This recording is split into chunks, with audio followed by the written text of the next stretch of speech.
Martin Frost est dans les salles françaises en ce moment. Pour Metropolis, Paul Auster est un romancier-cinéaste interviewé. Ok. Bon, très bien. Voici Martin Frost. Vous aurez compris que c'est le matin, tout va bien, ou presque. Martin se réveille aux côtés de sa muse en chair et en os. À partir de là s'engage alors une cohabitation littéraire et amoureuse qui pose quelques problèmes.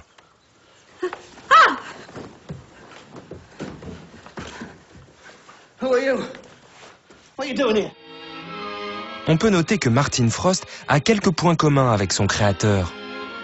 Il est écrivain, je suis écrivain, mais je crois la ressemblance s'arrête là. Très bien, on a donc décidé non pas d'explorer la vie intérieure de Martin Frost, mais la vie intérieure de Paul Auster.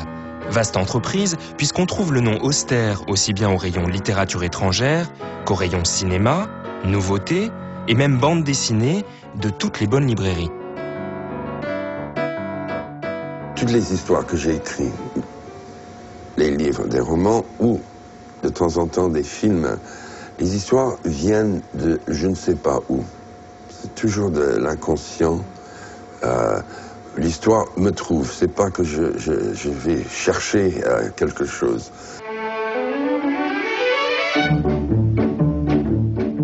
Bien sûr, j'ai lu beaucoup de livres dans ma vie. Bien sûr, j'ai été très marqué par des écrivains, surtout quand j'étais jeune. Poe était pour moi le premier grand écrivain que je lisais quand j'étais jeune. Je crois c'était vers 11 ans. Et c'est même le premier livre que j'ai acheté avec mon argent à moi. C'est une sorte de fantastique, mais qui a ses pieds sur la terre à la fois. Edgar Allan Poe n'est pas le seul écrivain qui ait marqué l'enfance de Paul Auster. J'étais obsédé par Joyce. Très jeune, c'était mon héros. Il a poussé le roman dans une autre direction. Et c'était une grande inspiration pour moi. Il a poussé le réalisme si loin que ça est devenu la fantaisie. Et ça, c'est extraordinaire. Oui. Et je crois que personne ne l'a fait. C'est seulement lui. Le XXe siècle n'existe pas sans lui.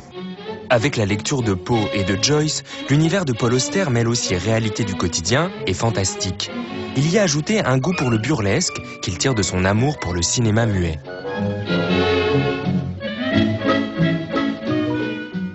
Bien sûr, il y a toutes ces comédies muettes que j'aime beaucoup, de Keaton et Chaplin et Harold Lloyd. Je trouve ça très très bon. Les films que je préfère sont des films que je décrirais comme humanistes, qui ont le ton des romans. Je pense à Jean Renoir. Dans La Grande Illusion, il y a un dernier repas. Et puis, il y a les adieux à la porte. Et bien sûr, la femme pleure et c'est très touchant, très bien fait. Tous les autres cinéastes du monde auraient coupé là, avec les larmes de la femme. Et Renoir coupe, et puis on voit les deux hommes qui courent dans les bois. Mais lui, il a le génie de rentrer dans la maison. Et pour moi, c'est un des moments le plus sublimes du cinéma. Et il y a très peu de cinéastes qui ont l'imagination si tendre pour faire ça.